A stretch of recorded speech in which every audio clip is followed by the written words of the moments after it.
Recently, there's been this video going around on the net called USA Inc. Depopulation and You with Deborah Tavares.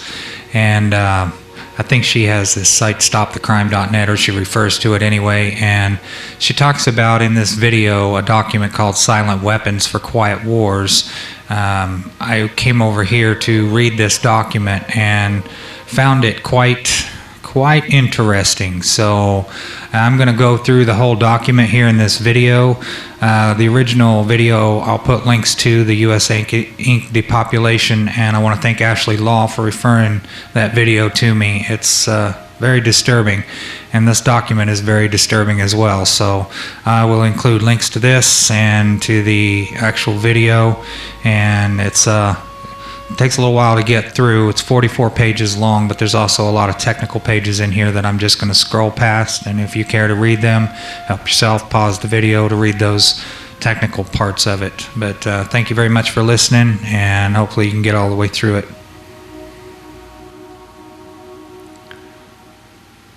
Forward. This manuscript was delivered to our offices by an unknown person. We did not steal the document, nor are we involved with any theft from the United States government, and we did not get the document by way of any dishonest methods. We feel that we are not endangering the national security by reproducing this document. Quite the contrary, it has been authenticated, and we feel that we are not only within our rights to publish it, but morally bound to do so.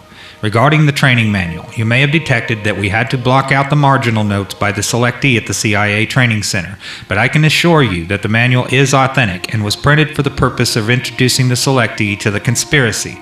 It has been authenticated by 4 different technical writers for military intelligence. One just recently retired who wants very much to have this manual distributed throughout the world, and one who is still employed as an electronics engineer by the federal government and has access to the entire series of training manuals. One was stationed in Hawaii and held the highest security clearance in the naval intelligence, and another who is now teaching at a university and has been working with the Central Intelligence Agency for a number of years and wants out before the axe falls on the conspirators. We believe that the entire world should know about this plan, so we distributed internationally 100 of these manuscripts to ask individuals at top-level positions their opinions. The consensus opinion was to distribute this to as many people as who wanted it, and to the end that they would not only understand that war had been declared against them, but would be able to properly identify the true enemy to humanity. Conspiracy theories are nothing new to history. Plots to kill Caesar and overthrow Rome abounded, for instance. However, it is seldom that concrete clues to such plots come to light and are generally known. Silent Weapons for Quiet Wars, an introduction programming manual, was uncovered quite by accident on July 7, 1986, when an employee of a Boeing aircraft company purchased a surplus IBM copier for scrap parts at a sale and discovered inside details of a plan hatched in the embryonic days of the Cold War, which called for control of the masses through manipulation of industry, peoples, pastimes, education, and political leanings. It called for a quiet revolution, putting brother against brother and diverting the public's attention from what is really going on. The document you are about to read is real. It is reprinted in its virgin form with diagrams as a touch of reality. Top Secret. Silent Weapons for Quiet Wars Operations Research Technical Manual TM-SW7905.1. Welcome aboard. This publication marks the 25th anniversary of the Third World War, called the Quiet War, being conducted using subjective biological warfare fought with silent weapons. This book contains an introductory description of this war, its strategies, and its weaponry. May 1979, number 74-1120. Security. It is patently impossible to discuss social engineering or the automation of a society, i.e. the engineering of a social automation system's silence weapons, on a national or worldwide scale without implying extensive objectives of social control and destruction of human life, i.e. slavery and genocide. This manual is in itself an analog declaration of intent. Such a writing must be secured from public scrutiny, otherwise it might be recognized as a technically formal declaration of domestic war. Furthermore, when any person or group of persons in a position of great power and without full knowledge and consent of the public uses such knowledge and methodologies for economic conquest, it must be understood that a state of domestic warfare exists between said person or group of persons and the public. The solution of today's problems requires an approach which is ruthlessly candid, with no agonizing over religious, moral, or cultural values. You have qualified for this project because of your ability to look at human society with cold objectivity and yet analyze and discuss your observations and conclusions with others of similar intellectual capacity without the loss of discretion or humility. Such virtues are exercised in your own best interest. Do not deviate from them. Historical introduction. Silent weapon technology has evolved from operational research, a strategic and tactical methodology developed under the military management in England during World War II. The original purpose of operations research was to study the strategic and tactical problems of air and land defense with the objective of effective use of limited military resources against foreign enemies, i.e. logistics. It was soon recognized by those in positions of power that the same methods might be useful for totally controlling a society, but better tools were necessary. Social engineering, the analysis and automation of a society, requires the correlation of great amounts of constantly changing economic information, or data. So a high-speed, computerized data processing system was necessary, which could race ahead of the society and predict when society would arrive for capitulation. Relay computers were too slow, but the electronic computer invented in 1946 by J. Presper Eckert and John W. Malky filled the bill. The next breakthrough was the development of the simplex method of linear programming in 1947 by the mathematician George B. Dantzig. Then in 1948, the transistor, invented by J. Bardeen, W. H. Breton, and W. Shockley, promised great expansion of the computer field by reducing space and power requirements. With these three inventions under their direction, those in positions of power strongly suspected that it was possible for them to control the whole world with the push of a button. Immediately, the Rockefeller Foundation got in on the ground floor by making a 4-year grant to Harvard College, funding the Harvard Economic Research Project for the study of the structure of the American economy. 1 year later, in 1949, the United States Air Force joined in. In 1952, the grant period terminated, and a high-level meeting of the elite was held to determine the next phase of social operations research. The Harvard Project had been very fruitful, as is borne out by the publication of some of its results in 1953, suggesting the feasibility of economic social engineering. Studies in the Structure of the American Economy, copyright 1953 by Wassily Leontief, International Science Press, Inc., White Plains, New York. Engineered in the last half of the decade of the 1940s, the new Quiet War machine stood, so to speak, in sparkling gold-plated hardware on the showroom floor by 1954.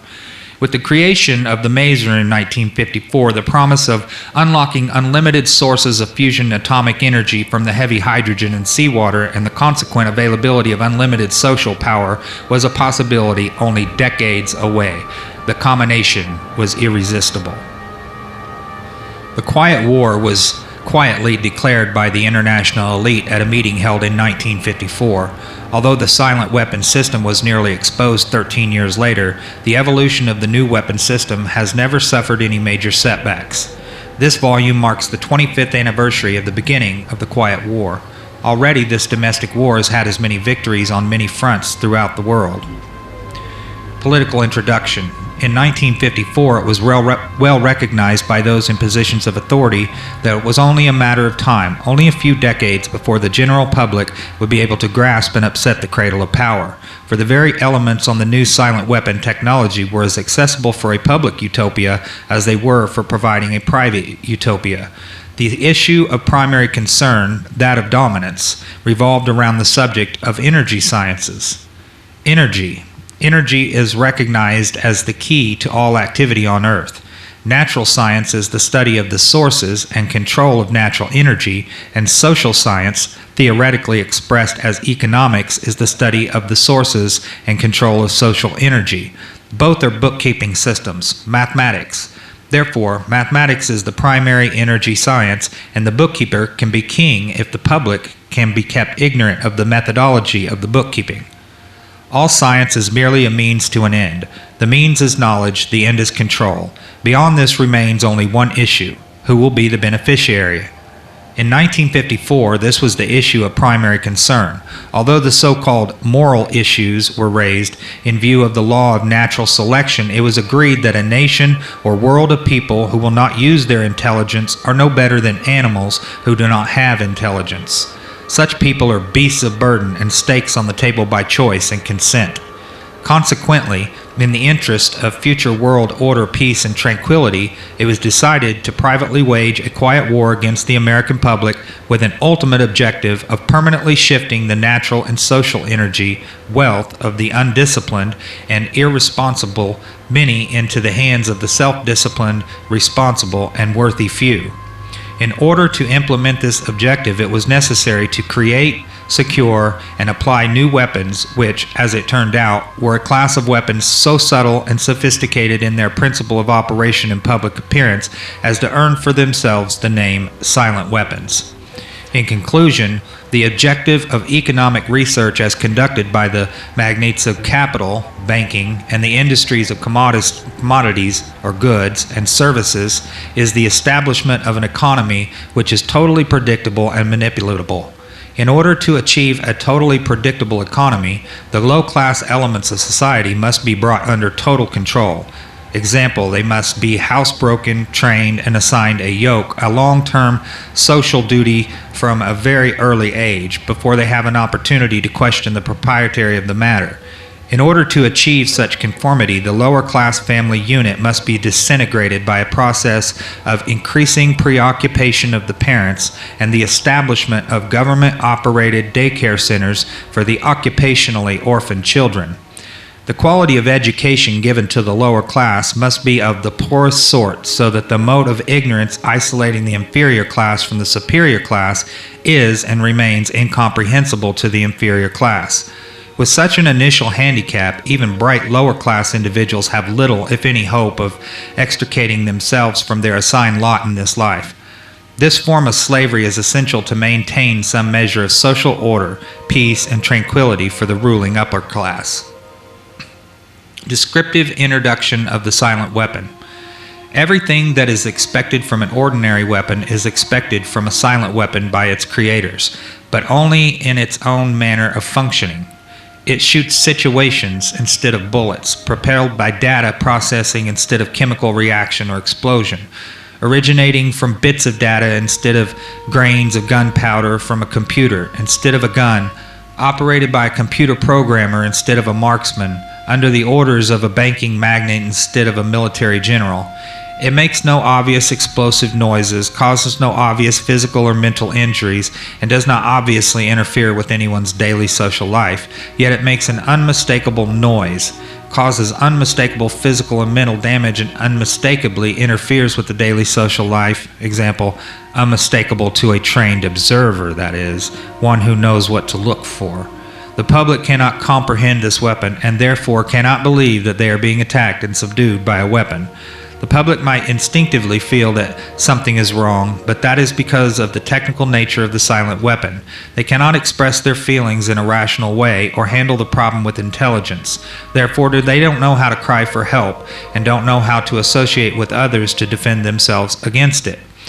When a silent weapon is applied gradually, the public adjusts or adapts to its presence and learns to tolerate its encroachment on their lives until the pressure, psychologically via economic, becomes too great and they crack up.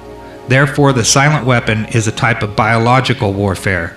It attacks the vitality, options, and mobility of the individuals of society by knowing, understanding, manipulating, and attacking their sources of natural and social energy and their physical, mental, and emotional strengths and weaknesses. Theoretical introduction. Give me control over a nation's currency and I care not who makes its laws. Mayor Amschel Rothschild, 1743 to 1812. Today's silent weapons technology is an outgrowth of a simple idea discovered, succinctly expressed, and effectively applied by the quoted Mr. Mayor Amschel Rothschild. Mr. Rothschild discovered the missing passive component of economic theory known as economic inductance. He, of course, did not think of his discovery in these 20th century terms, and to be sure, mathematical analysis had to wait for the Second Industrial Revolution, the rise of the theory of mechanics and electronics, and finally the invention of the electronic computer before it could be effectively applied in the control of world economy. General energy concepts. In the study of energy systems, there always appears three elementary concepts. These are potential energy, kinetic energy, and energy dissipation. And corresponding to these concepts, there are three idealized, essentially pure physical counterparts called passive components. In the science of physical mechanics, the phenomenon of potential energy is associated with a physical property called elasticity or stiffness and can be represented by a stretched spring. In electronic science, potential energy is stored in a capacitor instead of a spring. This property is called capacitance instead of elasticity or stiffness. In the science of physical mechanics, the phenomenon of kinetic energy is associated with a physical property called inertia or mass and can be represented by a mass or flywheel in motion. In electronic science, kinetic energy is stored in an inductor in a magnetic field instead of a mass. This property is called inductance instead of inertia. In the science of physical mechanics, the phenomenon of energy dissipation is associated with a physical property called friction or resistance and can be represented by a dashpot or other device which converts energy into heat. In electronic science, dissipation of energy is performed by an element called either a resistor or a conductor, the term resistor being the one generally used to describe a more ideal device, example wire, employed to convey electronic energy efficiently from one location to another. The property of a resistance or conductor is measured as either resistance or conductance reciprocals. In economics, these three energy concepts are associated with economic capacitance would equal capital, money, stock, inventory, investments in buildings and durables. Economic conductance would be goods, production flow coefficients. Economic inductance would be services, the influence of the population of industry on output. All of the mathematical theory developed in the study of one energy system, mechanics, electronics, can be immediately applied in the study of other energy systems. Mr. Rothschild's energy discovery. What Mr. Rothschild had discovered was the basic principle of power, influence, and control over people as applied to economics. That principle is, when you assume the appearance of power, people soon give it to you. Mr. Rothschild had discovered that currency or deposit loan accounts had the required appearance of power that could be used to induce people, inductance with people corresponding to a magnetic field, into surrendering their real wealth in exchange for a promise of greater wealth instead of real compensation. They would put up real collateral in exchange for a loan of promissory notes. Mr. Rothschild found that he could issue more notes than he had backing for, so long as he had someone's stock of gold as a persuader to show his customers. Mr. Rothschild loaned his promissory notes to individual and governments. These would create overconfidence. Then he would make money scarce, tighten control of the system, and collect the collateral through the obligation of contracts. The cycle was then repeated. These pressures could be used to ignite a war.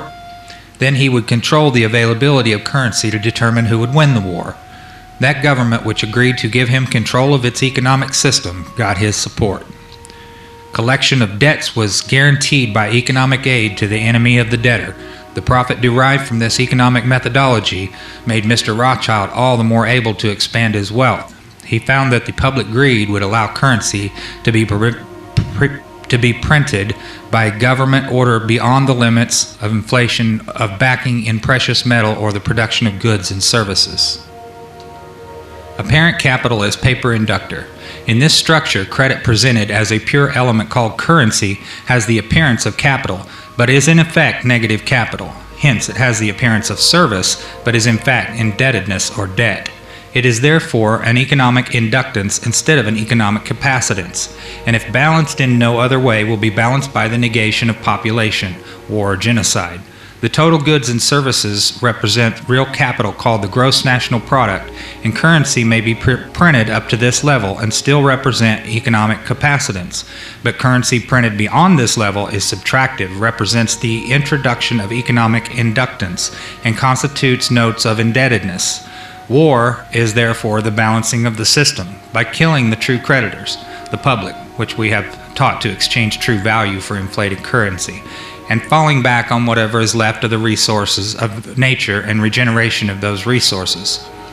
Mr. Rothschild had discovered that currency gave him the power to rearrange the economic structure to his own advantage, to shift economic inductance to those economic positions which would encourage the greatest economic instability and oscillation.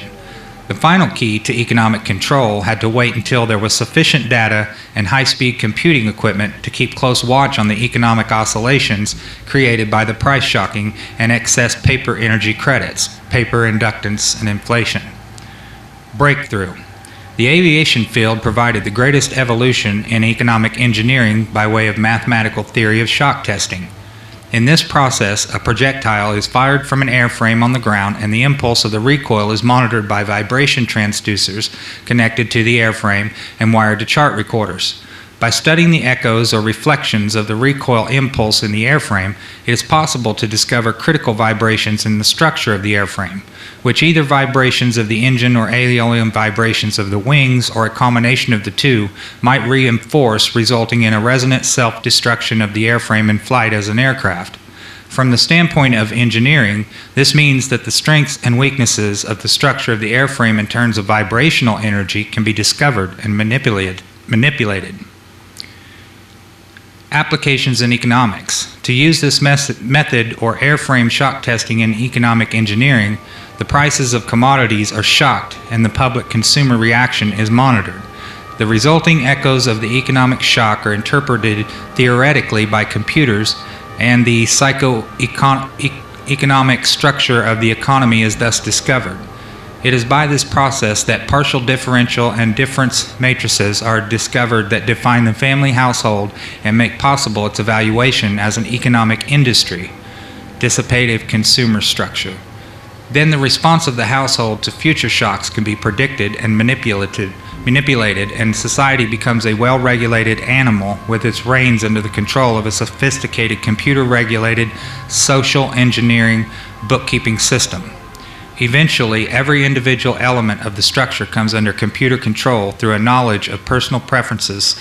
Such knowledge, guaranteed by computer association of consumer preferences, UPC codes, zebra stripe pricing codes on packages with identified consumers, identified via association with the use of a credit card and later a permanent tattooed body number invisible under the normal ambient illumination.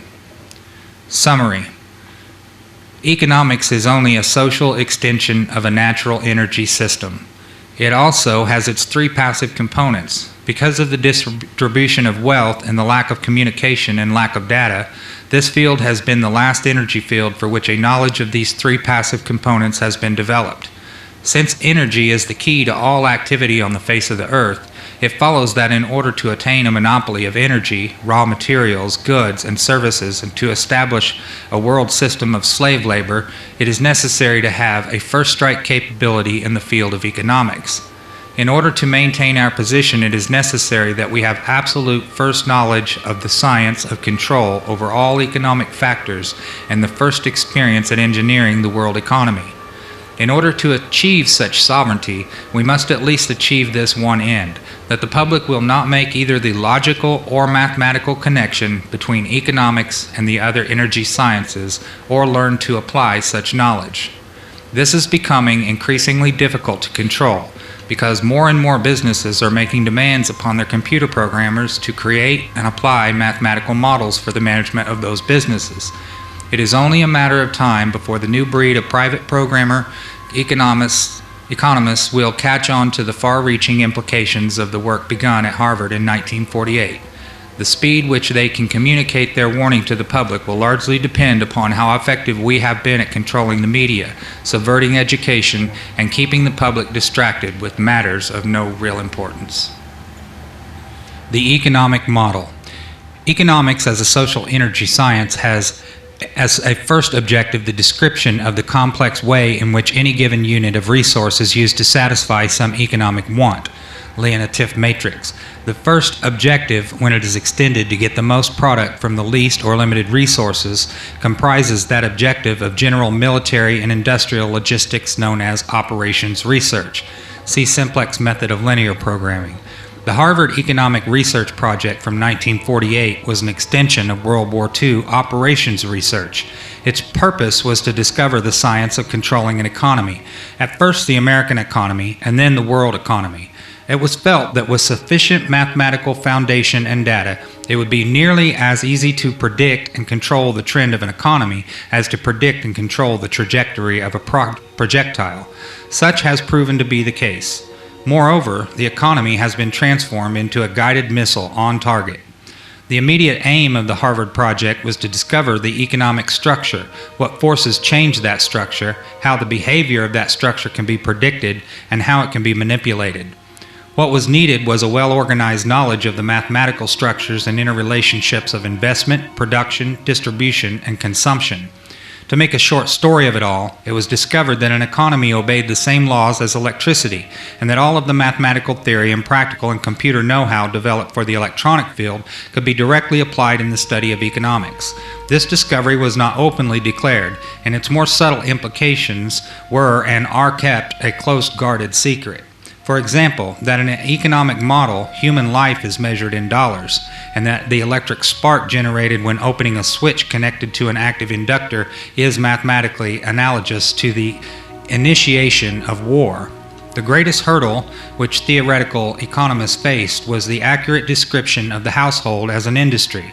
This is a challenge because consumer purchases are a matter of choice, which in turn is influenced by income, price, and other economic factors. This hurdle was cleared in an indirect and statistically approximate way by an application of shock testing to determine the current characteristics called current technical coefficients of household industry.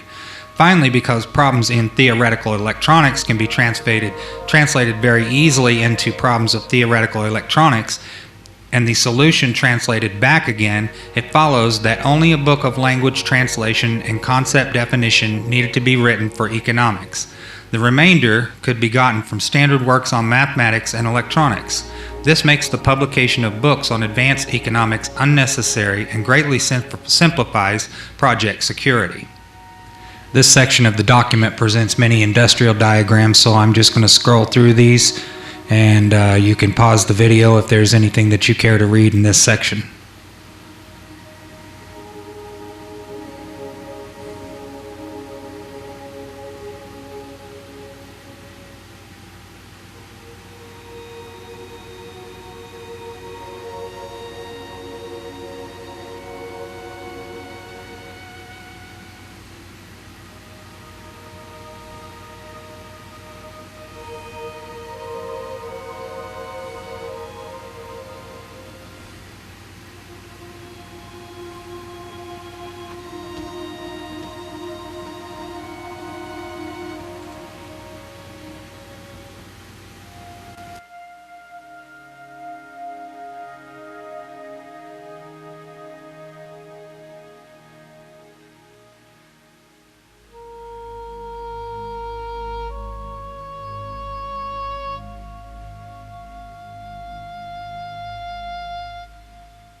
The social welfare program is nothing more than an open-ended credit balance system which creates a false capital industry to give non-productive people a roof over their heads and food in their stomachs.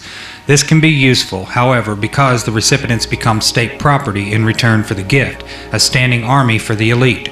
For he who pays the piper picks the tune. Those who get hooked on the economic drug must go to the elite for a fix. And this method of introducing large amounts of stabilizing capacitance is by borrowing on the future credit of the world. This is a fourth law of motion on set and consists of performing an action and leaving the system before the reflected reaction returns to the point of action, a delayed reaction. This means the means of surviving the reaction is by changing the system before the reaction can return. By this means, politicians become more popular in their own time and the public pays later. In fact, the measure of such a politician is the delay time. The same thing is achieved by a government by printing money beyond the limit of the gross national product, and the economic process called inflation. This puts a large quantity of money into the hand of the public and maintains a balance against their greed, creates a false self-confidence in them, and for a while stays the wolf from the door. They must eventually resort to war to balance the account, because war ultimately is merely the act of destroying the creditor, and the politicians are the publicly hired hitmen that justify the act to keep the responsibility and blood off the public conscience. See section on consent factors and social economic structuring. If the people really cared about their fellow man, they would control their appetites, greed, procreation, etc., so that they would not have to operate on a credit or welfare social system which steals from the worker to satisfy the bum. Since most of the general public will not exercise restraint, there are only two alternatives to reduce the economic inductance of the system. Let the populace bludgeon each other to death in war, which will only result in a total destruction of the living earth. Take control of the world by the use of economic silent weapons in a form of quiet warfare, and reduce the economic inductance of the world to a safe level by a process of benevolent slavery and genocide. The later option has been taken as the obviously better option. At this point, it should be crystal clear to the reader why absolute secrecy about these silent weapons is necessary. The general public refuses to improve its own mentality and its faith in its fellow man. It has become a herd of proliferating barbarians and, so to speak, a blight upon the face of the earth. They do not care enough about economic science to learn why they have not been able to avoid war despite religious morality, and their religious or self-gratifying refusal to deal with earthly problems renders the solution of the earthly problem unreachable to them. It is left to those few who are truly willing to think and survive as the fittest to survive, to solve the problem for themselves as the few who really care. Otherwise, exposure of the silent weapon would destroy our only hope of preserving the seed of the future true humanity. Now the following is a bunch more technical information. If you're curious, just pause the video. I'm going to scroll through it fairly quickly.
One method of evaluating the technical coefficients of the household industry depends upon shocking the prices of a commodity and noting the changes in the sales of all of the commodities.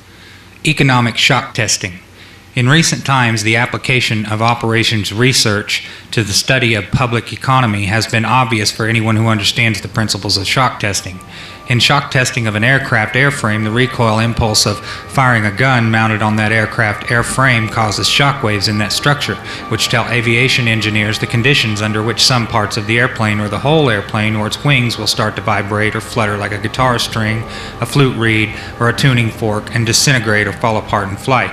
Economic engineers achieve the same result in studying the behavior of the economy and the consumer publicly by carefully selecting a staple commodity such as beef, coffee, gasoline, or sugar, and then causing a sudden change or shock in its price or availability, thus kicking everybody's budget and buying habits out of shape.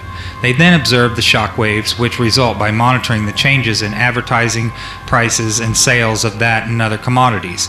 The objective of such studies is to acquire the know-how to set the public economy into a predictable state of motion or change, even a controlled self-destructive state of motion which will convince the public that certain expert people should take control of the money system and reestablish security rather than liberty and justice for all.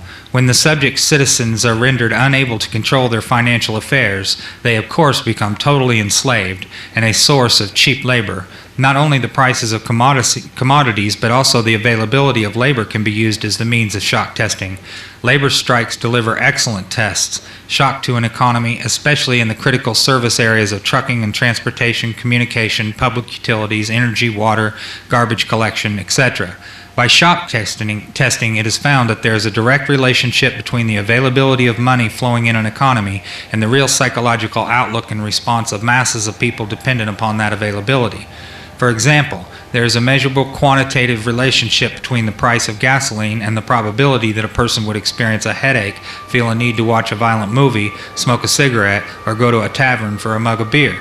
It is most interesting that by observing and measuring the economic models by which the public tries to run from their problems and escape from reality, and by applying the mathematical theory of operations research, it is possible to program computers to predict the most probable combination of created events or shocks which will bring about a complete control and subjugation of the public through a subversion of the public economy by shaking the plum tree. Okay, we're going to scroll through some more of the technical data here, and once again, pause the video if you want to read any of it.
And this is the result into which we substitute to get that set of conditions of prices of commodities, bad news on TV, etc., which will deliver a collapse of public morale ripe for takeover.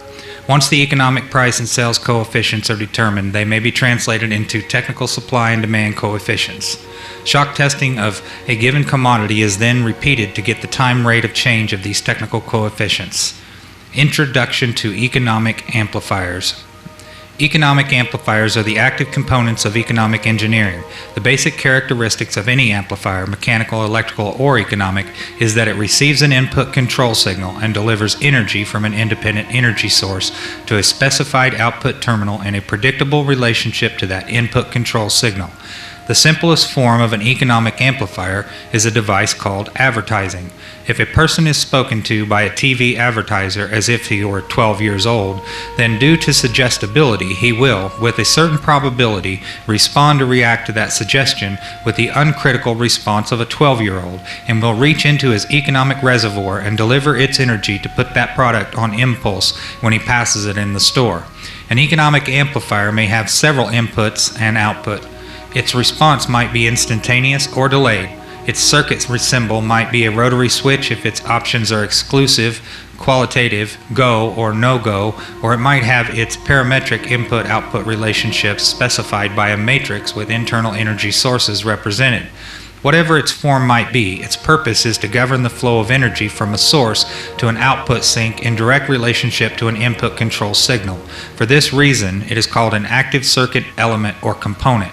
Economic amplifiers fall into classes called strategies, and in comparison with electronic amplifiers, the specific internal functions of an economic amplifier are called logistical instead of electrical. Therefore, economic amplifiers not only deliver power gain, but also in effect are used to cause changes in the economic circuitry. In the design of an economic amplifier, we must have some idea of at least 5 functions, which are the available input signals, the desired output control objectives, the strategic objective, the available economic power sources, the logistical options, the process of defining and evaluating these factors and incorporating the economic amplifier into an economic system has been popularly called game theory. The design of an economic amplifier begins with a specification of the power level of the output, which can range from personal to national. The second condition is accuracy of response. Example, how accurately the output action is a function of the input commands. High gain combined with strong feedback helps to deliver the required precision. Most of the error will be the input data signal. Personal input data tends to be specified, while national input data tends to be statistical. A short list of inputs. Questions to be answered. What, where, why, when, how, and who. General sources of information. Telephone taps, analysis of garbage, surveillance, behavior of children in school, standard of living by, food, shelter, clothing, transportation, social contacts, telephone itemized record of calls, family, marriage certificates, birth certificates, etc., friends, associates, etc., memberships in organizations, political affiliation, the personal paper trail, personal buying habits, personal consumer preferences, checking accounts, credit card purchases, tagged credit card purchases, the credit card purchase of products bearing the UPC code, assets, checking accounts, savings accounts, real estate, business, automobile, safety deposit at the bank, stock market, liabilities, creditors, enemies, loans, government sources, welfare, Social Security, USDA, surplus food, doles, grants, subsidies, government sources via intimidation, Internal Revenue Service, OSHA, Census, etc., other government sources, surveillance of U.S. mail, habits, patterns, programming, strengths and weaknesses, activities, sports, hobbies, see legal, fear, anger, crime record, hospital records, drug sensitivities, reaction to pain, psychiatric records, fears, angers, disgust, adaptability, reactions to stimuli, violence, suggestibility or hypnosis, pain, pleasure, love, and sex, methods of coping of adaptability and behavior, consumption of alcohol, consumption of drugs, entertainment, religious factors influencing behavior, other methods of escaping from reality, payments, pay on time, payment of telephone bills, energy purchases, water purchases, repayment of loans, house payments, automobile payments, payments on credit cards, the political sensitivity, beliefs, contacts, positions, strengths, weaknesses, projects, activities, legal inputs, behavior control, excuses for investigation, search, arrest, or employment of force to modify behavior, court records, police records, driving record, reports made to police, insurance information, anti-establishment acquaintances, national input information, business sources via the IRS, prices of commodities, sales, investments in, stocks, inventory, production tools and machinery, buildings and improvements, the stock market, banks and credit bureaus, credit information, payment information, miscellaneous sources, polls and surveys, publications, telephone records, energy and utility purchases, and short list of outputs. Outputs create controlled situations, manipulation of the economy, hence society, control by control of compensation and income. Sequence allocates opportunities, destroys opportunities, controls the economic environment, controls the availability of raw materials, controls capital, controls bank rates, controls the inflation of the currency, controls the possession of property, controls industrial capacity, controls manufacturing, controls the availability of goods or commodities, controls the prices of commodities, controls services the labor force, etc., controls payments to government officials, controls the legal functions, controls the personal data files, uncorrectable by the party slandered, controls advertising, controls media contact, controls material available for TV viewing, disengages attention from real issues, engages emotions, creates disorder, chaos, and insanity, controls design and more probing tax forms, controls surveillance, controls the storage of information, develops psychological analysis and profiles of individuals, controls legal functions, controls sociological factors, controls health options, preys on weakness, cripples strengths, leeches wealth and substance. A table of strategies. If you do this, you get this. Keep the public ignorant. Less public organization.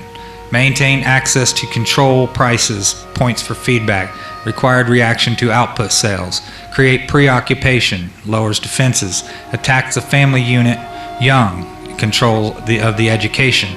Give less cash and more data, credit, and doles. More self-indulgent and more. Attack the privacy of the church. Destroys faith in the sort of government. Social conformity, computer programming simplicity, minimize the tax program, protest, maximize economic data minimum, enforcement problems, stabilize the consent, simplicity coefficients, tighten control of variables, simpler computer input data, greater predictability, establish boundary conditions, equations, problem simplicity, solutions of differential indifference, proper timing, less data shift and blurring, maximum control, minimum resistance to control, collapse of currency, destroy the faith of the American people in each other. Diversion, the primary strategy. Experience has proven that the simplest method of securing a silent weapon and gaining control of the public is to keep the public undisciplined and ignorant of the basic system principles on the one hand, while keeping them confused, disorganized, and distracted with matters of no real importance on the other hand.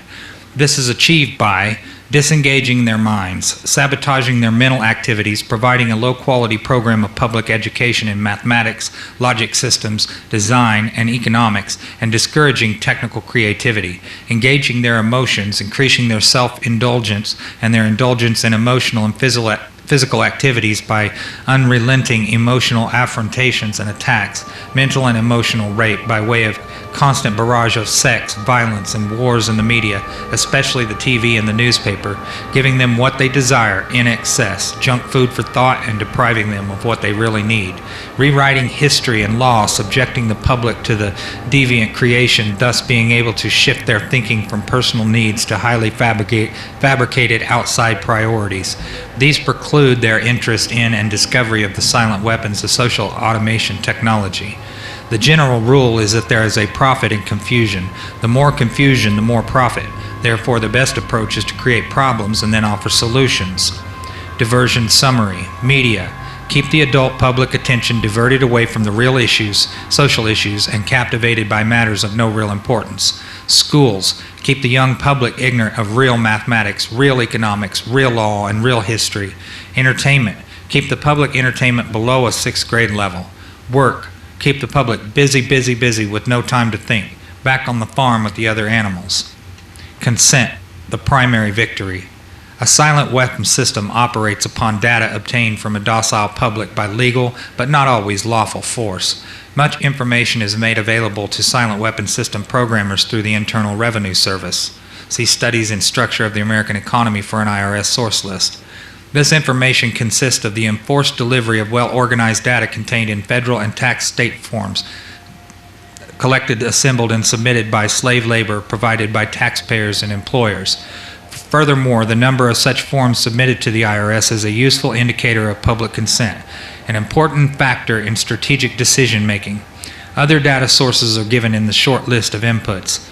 Consent coefficients, numerical feedback indicating victory status, psychological basis.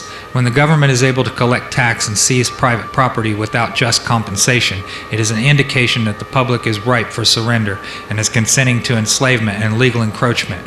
A good and easily quantified indicator of harvest time is the number of public citizens who pay income tax despite an obvious lack of reciprocal or honest service from the government. amplification energy sources. The next step in the process of designing an economic amplifier is discovering the energy sources. The energy source which support any primitive economic system are, of course, a supply of raw materials and the consent of the people to labor, and consequently assume a certain rank, position, level, or class in the social structure to provide labor at various levels in the pecking order. Each class, in guaranteeing its own level of income, controls the class immediately below it, hence preserves the class structure. This provides stability and security, but also government from the top. As time goes on and communication and education improve, the lower class elements of the social labor structure become knowledgeable and envious of the good things that the upper class members have. They also begin to attain a knowledge of energy systems and the ability to enforce their rise through the class structure. This threatens the sovereignty of the elite.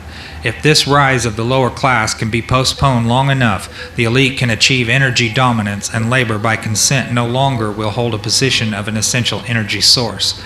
Until such energy dominance is absolutely established, the consent of people to labor and let others handle their affairs must be taken into consideration, since failure to do so could cause the people to interfere in the final transfer of energy sources to the control of the elite. It is essential to recognize that at this time, public consent is still an essential key to the release of energy in the process of economic amplification. Therefore, the consent as energy release mechanism will now be considered. Logistics. The successful application of a strategy requires a careful study of inputs, outputs, the strategy connecting the inputs and outputs, and the available energy sources to fuel the strategy. This study is called logistics. A logistical problem is studied at the elementary level first, and then levels of greater complexity are studied as a synthesis of elementary factors. This means that a given system is analyzed, i.e. broken down into subsystems, and these in turn are analyzed until by this process one arrives at the logistical atom, the individual. This is where the process of synthesis properly begins, at the time of birth of the individual. The artificial womb. From the time a person leaves its mother's womb, its every effort is directed towards building, maintaining, and withdrawing into artificial wombs various sorts of substitute protective devices or shells. The objective of these artificial wombs is to provide a stable environment for both stable and unstable activity, to provide a shelter for the evolutionary process of growth and maturity, example survival, to provide security for freedom, and to provide defensive protection for offensive activity. This is equally true of both the general public and the elite. However, there is a definite difference in the way each of these classes go about the solution of problems. The political structure of a nation, dependency. The primary reason why the individual citizens of a country create a political structure is a subconscious wish or desire to perpetuate their own dependency relationship of childhood. Simply put, they want a human god to eliminate all risks from their life, pat them on the head and kiss their bruises, put a chicken on every dinner table, clothe their bodies, tuck them into bed at night, and tell them that everything will be all right when they wake up in the morning. This public demand is incredible, so the human god, the politician, meets incredibility with incredibility by promising the world and delivering nothing. So who is the bigger liar, the public or the godfather? This public behavior is surrender born of fear, laziness, and expediency. It is the basis of the welfare state as a strategic weapon useful against a disgusting public. Action, offense. Most people want to be able to subdue and or kill other human beings which disturb their daily lives, but they do not want to have to cope with the moral and religious issues which such an overt act on their part might raise. Therefore, they assign the dirty work to others, including their own children, so as to keep the blood off their hands. They rave about the humane treatment of animals and then sit down to a delicious hamburger from a whitewashed slaughterhouse down the street and out of sight. But even more hypocritical, they pay taxes to finance a professional association of hitmen, collectively called politicians, and then complain about corruption in government. Responsibility. Again, most people want to be free to do things, to explore, etc., but they're afraid to fail.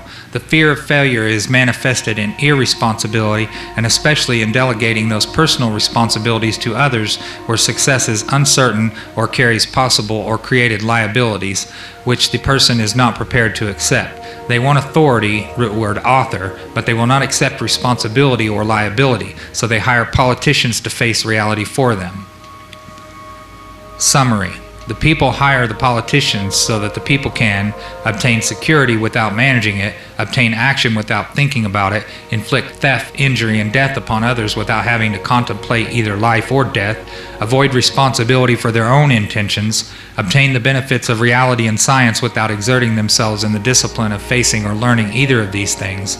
They give the politicians the power to create and manage a war machine, to provide for the survival of the nation or womb, prevent encroachment of anything upon the nation or womb, destroy the enemy who threatens the nation or womb, destroy those citizens of their country who do not conform for the sake of stability of the nation or womb. Politicians hold many quasi-military jobs, the lowest being the police, which are soldiers, the attorneys, and CPAs next, who are spies and saboteurs, licensed, and the judges, who shout out orders and run the closed union military shop for whatever the market will bear. The generals are industrialists. The presidential level of commander-in-chief is shared by the international bankers.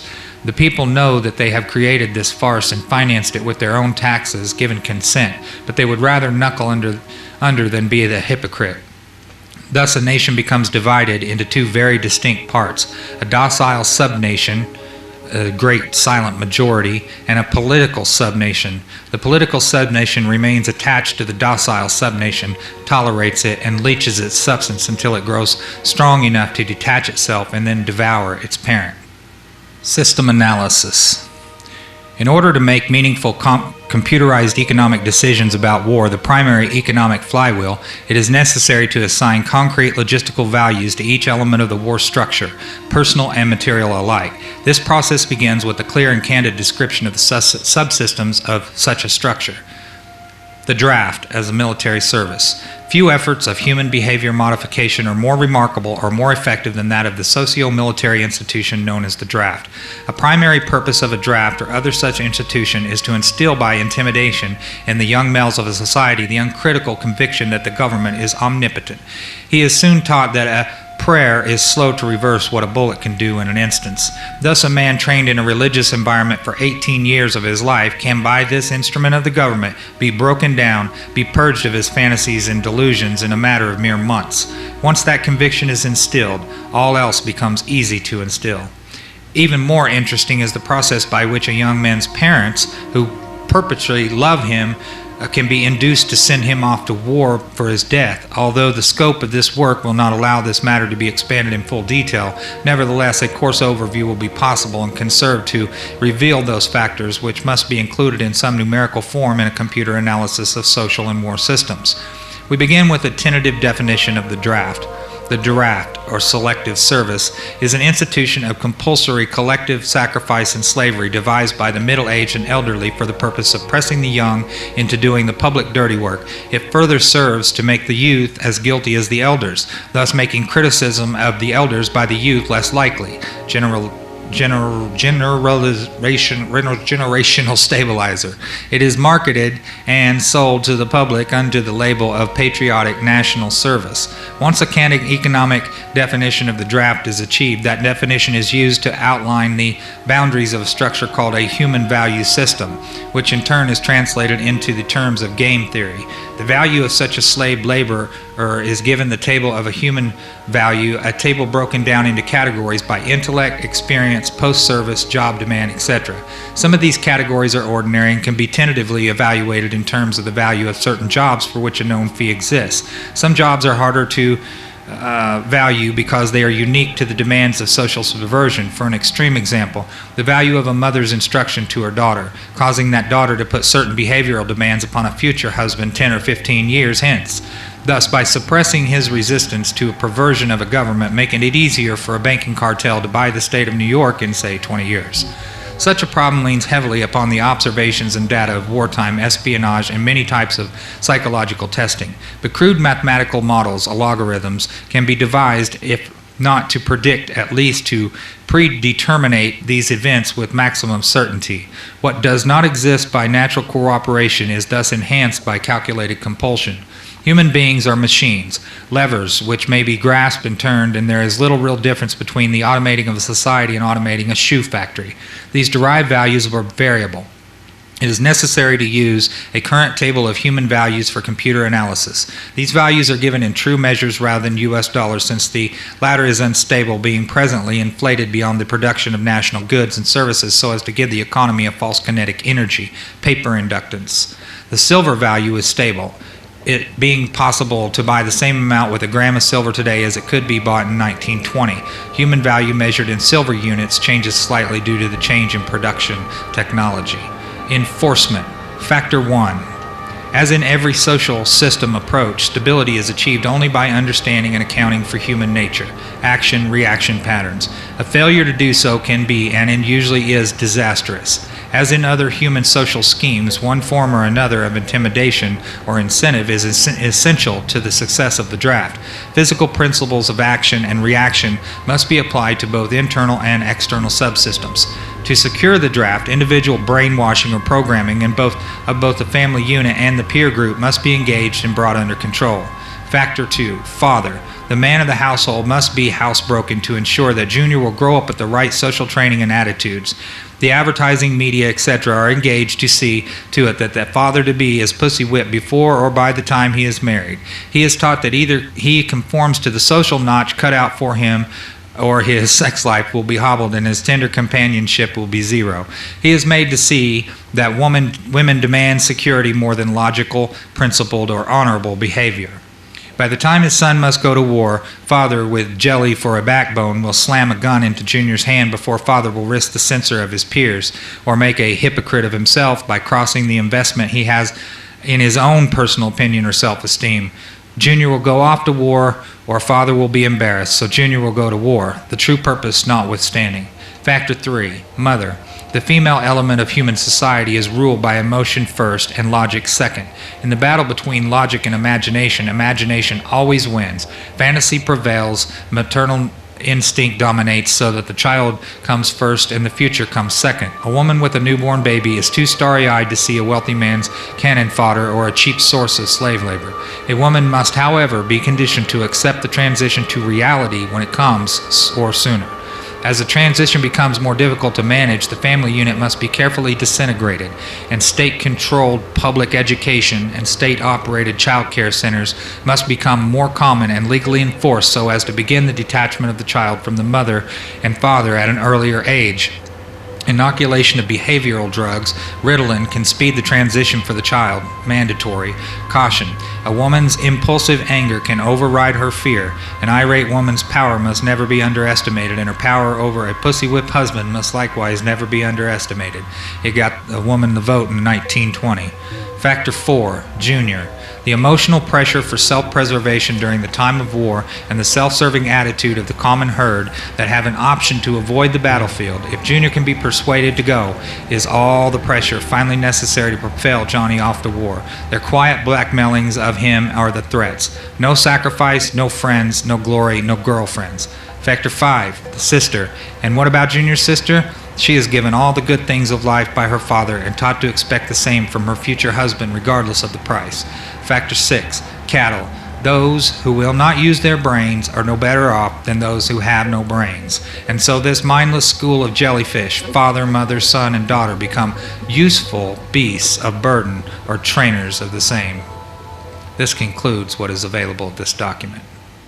If you've made it this far, I want to thank you very much for taking the time to listen, and I would highly encourage you to visit www.stopthecrime.net.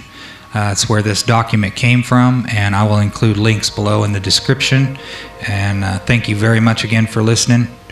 And get this out to your friends and family. Tell them about stopthecrime.net. Show them the article. You can download it from there.